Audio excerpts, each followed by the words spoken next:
প্রথমে আমরা অ্যাপ্লিকেশনে কি করি, অ্যাপ্লিকেশন আমরা প্রথমে একটা ডেট লিখি। যেমন তোমার পরীক্ষার তারিখ কবে, তোমার পরীক্ষার তারিখ 16ই জুলাই, তাহলে 16 জুলাই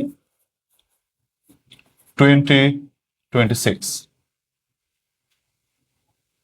তারপরে তুমি কার কাছে আবেদনটি করছো, যেমন তুমি আবেদনটি করছো তোমার অধ্যক্ষ বরাবর, তাহলে তুমি লিখবা দ্য প্রিন্সিপাল।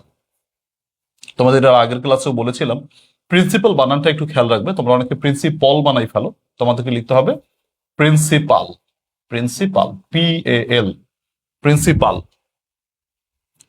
তো প্রিন্সিপাল লিখবে, তোমরা প্রিন্সিপল লিখে থাকো অনেকে, তোমরা প্রিন্সিপল লিখবে না কেউই, তোমরা লিখবে হচ্ছে প্রিন্সিপাল।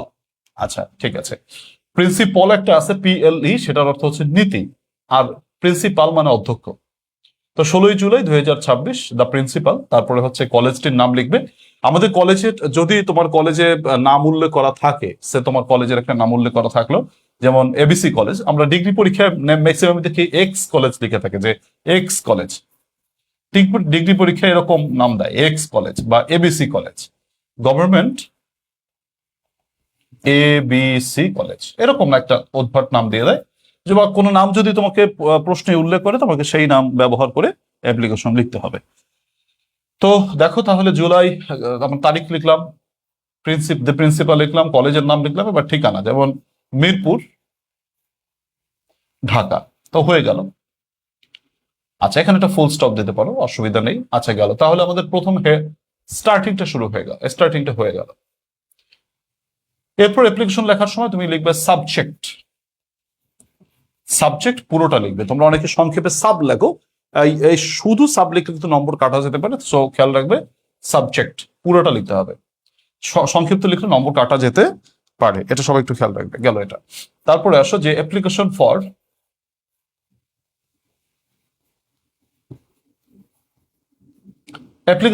ড্যাশ, কিসের জন্য আবেদন, তুমি মনে করো যে বিষয়ের জন্য আবেদন করছো, তুমি সেই বিষয়ের নামটা এখানে লিখে দাও। ধরো ফর এক্সাম্পল আমি যদি বলি যে অ্যাপ্লিকেশন ফর কি বলা যায়, a seat in the college hostel, a seat in the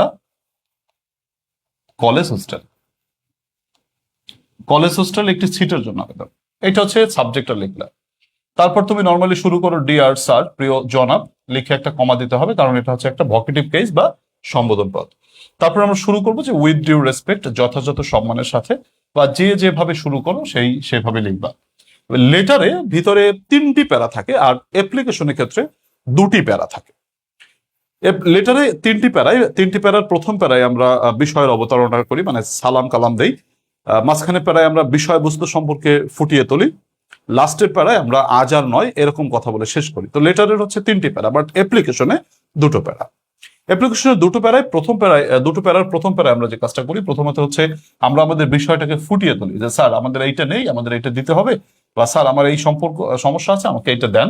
এটা প্রথম প্যারায় আমি উল্লেখ করে দিই। আর দ্বিতীয় প্যারায় যে আই দেয়ার ফর বা উই দেয়ার ফর, আচ্ছা we therefore pray and hope that, এই টাইপের কথা বলে আমরা টিচারকে জাস্ট শেষ করে, মানে আমাদের অ্যাপ্লিকেশন টিচার কাছে শেষ করে দেয়, বা যে মহোদয়ের কাছে আমরা লিখি সেই মহোদয়ের কাছে আমরা শেষ করে দিই। গেল এটা।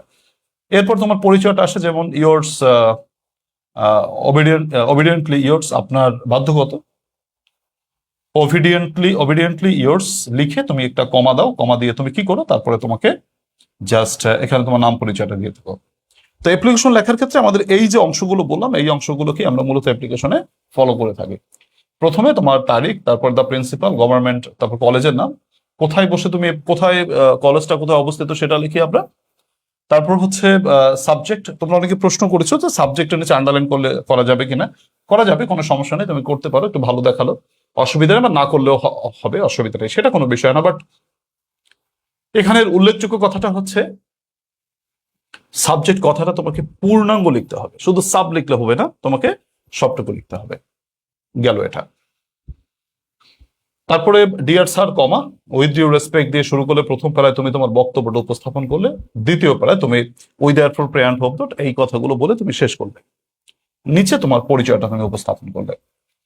সুপ্রিয় শিক্ষার্থীরা, আমি তোমাদেরকে অ্যাপ্লিকেশন সম্পর্কে যে গুরুত্বপূর্ণ কথাগুলো বলেছি সেগুলো সবাই একটু খেয়াল করো। প্রথমে আমি বলেছি, এক, তোমরা যে প্রশ্নগুলো অ্যাপ্লিকেশন সম্পর্কে করো সেই প্রশ্নের থেকে আমি মোটামুটি জবাবগুলো দিচ্ছি। দেখো এখানে 6টি কথা লিখেছি, এই 6টি কথা যদি তুমি জাস্ট ফলো করো তাহলে দেখবে যে তুমি তোমার যে অ্যাপ্লিকেশন সম্পর্কে তোমার যে প্রশ্নগুলো আছে সেই প্রশ্নগুলো তোমার শেষ হয়ে যাবে। আচ্ছা, তোমার প্রথম কথা হচ্ছে এক পাতায় লেখার চেষ্টা করবে, অ্যাপ্লিকেশনটা এক পাতায় লেখার চেষ্টা করবে, আর লেটারটা 2 পাতায় লেখার চেষ্টা করবে। আবার একটু বলছি, অ্যাপ্লিকেশনটা এক পাতায় লেখার চেষ্টা করবে আর লেটারটা 2 পাতায় লেখার চেষ্টা করবে। তবে লেটারও যেমন এক পাতায় লিখলেও হবে, অসুবিধা নেই, আবার অ্যাপ্লিকেশনও 2 পাতায় লিখলে হবে, অসুবিধা নেই। তবে যেটা ভালো হয় সেটা বলছি যে অ্যাপ্লিকেশন এক পাতায় লিখলে ভালো হয়, চেষ্টা করবে। এক পাতায় যদি না ধরে তাহলে 2 পাতায় লিখবে। আর 2 পাতায় লেখার যে সিস্টেম সেটা তো তোমাদেরকে আমি আগেই বলেছি। 2 পাতায় লেখার সিস্টেমটা হচ্ছে তোমার এই যে ধরো খাতার বাম পাশ থেকে লেখা শুরু করলা, ডান পাশে শেষ করলা, যাতে স্যার এক দেখায় তোমার অ্যাপ্লিকেশনটা দেখতে পারে, এরকম। তবে এক পাতায় ধরাতে পারলে খুবই ভালো হয়, আর যদি এক পাতায় না ধরাতে পারলে তাহলে তুমি বাম পাশ থেকে লেখা শুরু করলে ডান পাশ পর্যন্ত লিখলে, এভাবে তোমার লিখলে ভালো হবে। গেল। দ্বিতীয় কথা, তোমরা প্রশ্ন করে থাকো স্যার যে পেজে অ্যাপ্লিকেশন লিখবো সেই পেজে কি মার্জিন থাকবে? অফকোর্স মার্জিন থাকবে। মার্জিন থাকবে না কেন বলো? তুমি তো খাতা যখন প্রথম পেয়েছো, তো সেই প্রথম খাতা পেয়েই তো তুমি মার্জিনটা করেছো, তাই না? মার্জিন তো তুমি করবেই, মার্জিন করবে না কেন? অবশ্যই মার্জিন করবে, মার্জিন থাকবে। তুমি যে পেজে অ্যাপ্লিকেশন লিখবে সে পেজে মার্জিন থাকবে, অসুবিধা নেই। তোমাদের তৃতীয় প্রশ্ন থাকে লেখার ক্ষেত্রে কলেজের নাম প্রশ্নে উল্লেখ করা থাকলে সেটা দেবো কিনা? হ্যাঁ, অবশ্যই। প্রশ্নের ডিগ্রিতে প্রায় কলেজের নাম দেওয়া থাকে, যেমন এক্স কলেজ লেখা থাকে বা এবিসি কলেজ লেখা থাকে। এরকম করে যদি কলেজের নাম দেওয়া থাকে তাহলে তুমি অবশ্যই সেই কলেজের নামটা ইউজ করবে। আর যদি নাম না থাকে তাহলে নিজের মতো করে একটা নাম দেবে, তোমার ইচ্ছা মতো। তোমার নিজের কলেজের নামও দিতে পারো, তোমার পছন্দ মোতাবেক যে কোনো একটা নামও দিতে পারো, তোমার ইচ্ছা। গেল। চতুর্থ যে কথাটা সেটা হচ্ছে সাবজেক্ট পুরো লিখবে। সাবজেক্ট পুরো লিখবে, তোমরা কেউ সাব কথাটা লিখবে না, মানে শুধু সাব লিখে বাদ দেবে না, তোমরা সাবজেক্ট, SUBJECT, সাবজেক্ট পুরো কথাটা তোমরা লিখবে, কেমন? আচ্ছা, পঞ্চম কথা হচ্ছে তোমরা অনেকেই প্রেয়ার ফরটা ইউজ করো। তোমরা প্রেয়ার ফরটা ইউজ না করলে ভালো হয়। তোমরা অনেকে এখানে বলো যে প্রেয়ার ফর, তাই না? দেখো, প্রেয়ার ফরটা একটু ওল্ড সিস্টেম হয়ে যায় বা একটা পুরনো সিস্টেম হয়ে যায়, এটা আপডেট সিস্টেম লিখলে ভালো হয়। অ্যাপ্লিকেশন ফরটা একটু আপডেট, সো তোমরা প্রেয়ার ফরটা না লিখে অ্যাপ্লিকেশন ফরটা লিখবা। প্রেয়ার ফরটা কোনো কোনো ক্ষেত্রে কিছু কিছু টিচার একটু ভুল ভুল ঠিক না, জাস্ট একটু মানে আনইউজুয়াল বলে মনে করেন, তার জন্য তোমরা অ্যাপ্লিকেশন ফরটা তোমরা লিখতে ভালো হয়। আচ্ছা, গেল। এরপরে আসো কথা হচ্ছে আমাদের ষষ্ঠত কথা হচ্ছে পাংচুয়েশন মার্কসটা সঠিকভাবে ব্যবহার করতে হবে। অ্যাপ্লিকেশনের সব থেকে গুরুত্বপূর্ণ ব্যাপারটা হচ্ছে পাংচুয়েশন। একটি সুন্দর পাংচুয়েশন, কোথায় ফুল স্টপ বসবে, কোথায় কমা বসবে, এই বিষয়টা যদি তুমি ভুল করো অ্যাপ্লিকেশনে কিন্তু এটা অনেক মানে কি বলে কঠিন ভাবে এটাকে ধরা হয়। অনেক কঠিন ভাবে মানে হচ্ছে তোমার খুব কঠোর ভাবে মোটামুটি এটা দেখা হয় যে পাংচুয়েশন মার্কসে ভুল আছে কিনা। অ্যাপ্লিকেশনে কিন্তু পাংচুয়েশন মার্কসের ভুলটা হচ্ছে জনপ্রিয়ভাবে ধরা হয়, মানে হচ্ছে জনপ্রিয় বলতে এইটা থেকে নম্বর কাটার জন্য একটা অনেকেই বসে থাকেন যে পাংচুয়েশন কোথায় ভুল করছে, নম্বর কাটে দেবো, আর পাংচুয়েশন ভুল করছে কেন, এটা কারো কারো মনে থাকে। সো দ্যাটস ওয়াই অ্যাপ্লিকেশনের ক্ষেত্রে যে সকল জায়গায় কমা ব্যবহার করতে হবে বা কোথায় ফুল স্টপ ব্যবহার করতে হবে এই বিষয় সম্পর্কে তোমাকে সতর্ক হতে হবে। ফর এক্সাম্পল, তুমি এখানে কোনো কমা টমা ইউজ করবে না, দি প্রিন্সিপালের থেকে কোনো পাংচুয়েশন মার্কস নেই, কলেজের নামে কোনো পাংচুয়েশন মার্কস নেই, মিরপুর কমা ঢাকা, কারণ দুটি স্থান তো এর জন্য ডিভাইড করে জন্য এখানে একটা কমা ইউজ করছি, এখানে একটা কমা ইউজ করবে। এখানে ফুল স্টপটা দিলেও পারো, না দিলেও পারো, ফুল স্টপটা না দেওয়াই ভালো, কারণ এটা তো কোনো সেন্টেন্স না, দ্যাটস ওয়াই ফুল স্টপ দিলাম না, বাদ দিয়ে দিলাম। আচ্ছা, গেল। এরপর সাবজেক্ট লেখার পরে তোমরা application for seat in the college hostel এটা লিখলা। তারপর হচ্ছে ডিয়ার স্যার লিখে কমা তোমার হচ্ছে লিখলা। তারপরে হচ্ছে তোমার কি বলে কমাটা দিবা, তারপরে তোমাদের ভিতরে যে পাংচুয়েশন মার্কস গুলো সঠিকভাবে ব্যবহার করা প্রয়োজন সেইভাবে ব্যবহার করবে। সুপ্রিয় শিক্ষার্থীরা, এতক্ষণ যা পড়ালাম আশা করি তোমরা বুঝতে পেরেছো।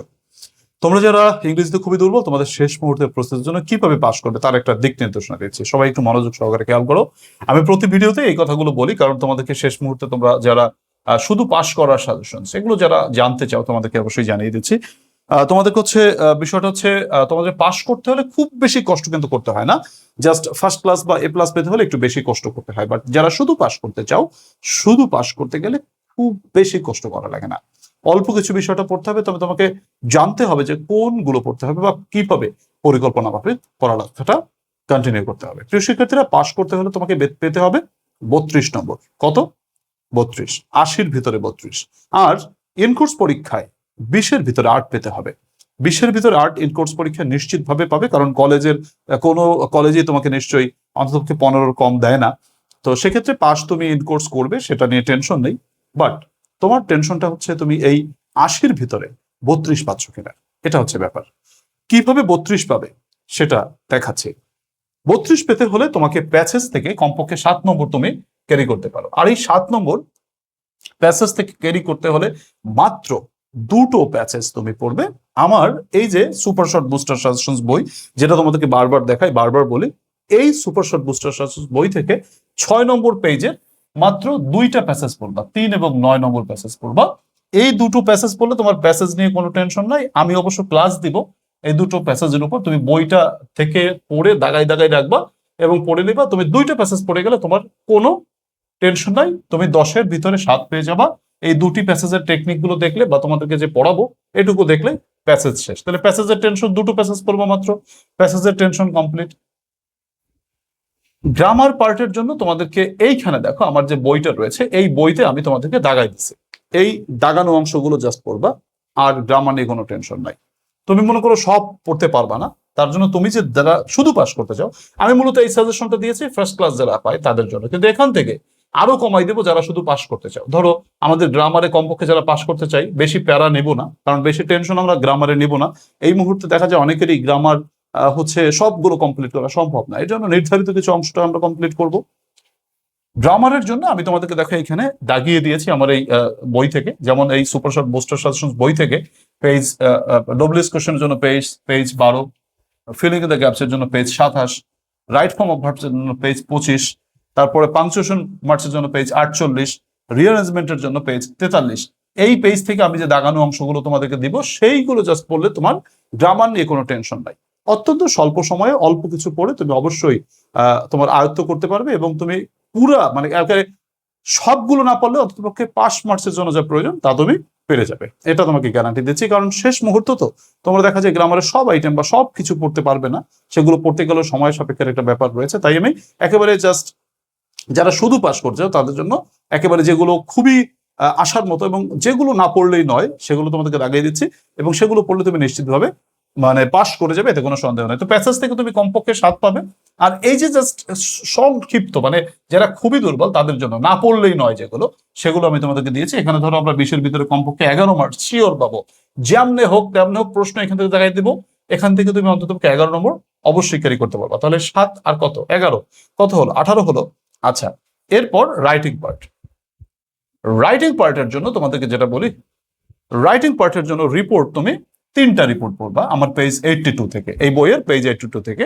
ডায়লগ রাইটিং তুমি পেজ 61 থেকে 3টা নিয়ম পড়বা, আমি তোমাদেরকে পড়াই দেবো বা বুঝাই দেবো। অ্যাপ্লিকেশন তুমি জাস্ট একটা অ্যাপ্লিকেশন পড়বে, একটা অ্যাপ্লিকেশন পড়ে যথেষ্ট। লেটার একটা লেটার তুমি নিয়ম পড়বে, একটা নিয়ম পড়লে যথেষ্ট। পোস্টার তুমি 2টা নিয়ম পড়বা। আর অ্যাডভার্টাইজমেন্ট তুমি হচ্ছে বিক্রয় বিষয়ক অ্যাডভার্টাইজমেন্ট এবং নিয়োগ বিষয়ক অ্যাডভার্টাইজমেন্ট, এই জাস্ট এটুকু, মানে এটুকু কোর্স, খুব বেশি কিন্তু না। পোস্টার তোমার 3টা, ডায়লগ 3টা, অ্যাপ্লিকেশন একটা, লেটার একটা, পোস্টার 2টা, অ্যাডভার্টাইজমেন্ট 2টা। এটা কি খুবই বেশি? এইগুলো জাস্ট যদি তুমি পড়ো তাহলে তোমার কমপক্ষে তুমি যদি 50-এ 50 না পেলেও তুমি অন্তত পক্ষে 25 তো পাবে। তাই 25 পেলে আমরা যদি মানে জাস্ট পাশের টার্গেটটা ধরতেছি, তুমি প্যাসেজে কত পাচ্ছ, ধরো 7 পাইলা, এটা তুমি পাবাই প্যাসেজে 7, এটা তো প্যাসেজ থেকে দেখে দেখে দেখবা। তো কিভাবে লিখবা সেটা বুঝাই দেবো। তো প্যাসেজে 7 নম্বর অবশ্যই পাবা। এরপরে হচ্ছে তোমার কি গ্রামারে 11 নম্বর যদি পাও, ধরো 18। আর আমরা রাইটিং এ যদি 5টা আইটেম থেকে আমরা 10 পাইলাম না, আমাদের 10 টার্গেট দরকার নাই, আমরা পাস করতে শুধু 5 করে যদি পাও, এই অল্প কিছু পড়ে জাস্ট 5 করে পেলে তুমি মনে করো 25 মার্কস পাবা। আর এই যে আমি যেগুলো পড়াচ্ছি এগুলোতে তুমি কমন পাবা, মানে 100% কমন পাবা, কারণ এগুলো তো সিস্টেম বা টেকনিক, এগুলো পড়লে এর ভিতর থেকে আসবে, মাস্ট আসবে, আসবে এবং 100% আসবে। এর বাইরে প্রশ্ন করা অসম্ভব, বিকজ এগুলো হচ্ছে তোমার কিছু মানে তোমার এই যে শর্ট সাজেশন যেগুলো জাস্ট এইগুলোই তোমাদেরকে দিয়েছি। এইগুলো পড়লে আমরা 10-এ 10 না হলে না পেলাম, কিন্তু 5 করে পেলেও কিন্তু 5-5 25 হয়ে যায়। 18 আর হচ্ছে 25, টোটাল 43 নম্বর হয়ে যায়, কিন্তু আমার পাশের জন্য দরকার 32। দেখো 32 নম্বরে পাস, বাট আমি 43 পাওয়ার মতো তোমাকে একটা জাস্ট খুবই কঠিন কিন্তু না, 2টি প্যাসেজ পড়তে কতক্ষণ সময় আর লাগবে সেটা তোমাকে আমি পড়াই দিচ্ছি। দেন তোমাদেরকে মনে করো এই যে গ্রামার পড়তে হয়তো একটু সময় লাগবে, তা প্রায় 7 থেকে 8 ঘন্টা বা 10 ঘন্টা সময় যদি গ্রামারে দাও তাতে হয়ে গেল। এরপর রাইটিং পার্টের জন্য জাস্ট এই টুকু পড়তে তোমার যতটুকু সময় লাগে তো যদি 7 দিন হাতেও সময় থাকে তোমার, তুমি যে নিশ্চিত পাশ করে যাবা এতে কোনো সন্দেহ নাই ইনশাআল্লাহ। কারণ এই 7 দিনে মানে যেটুকু বলছি 7 দিনও লাগে না, তুমি এর থেকেও কম সময় দিয়েও পারবে, তবে 7 দিন যদি হাতে সময় রেখে পড়ো তাহলে কোনো রিস্ক থাকে না। কেমন?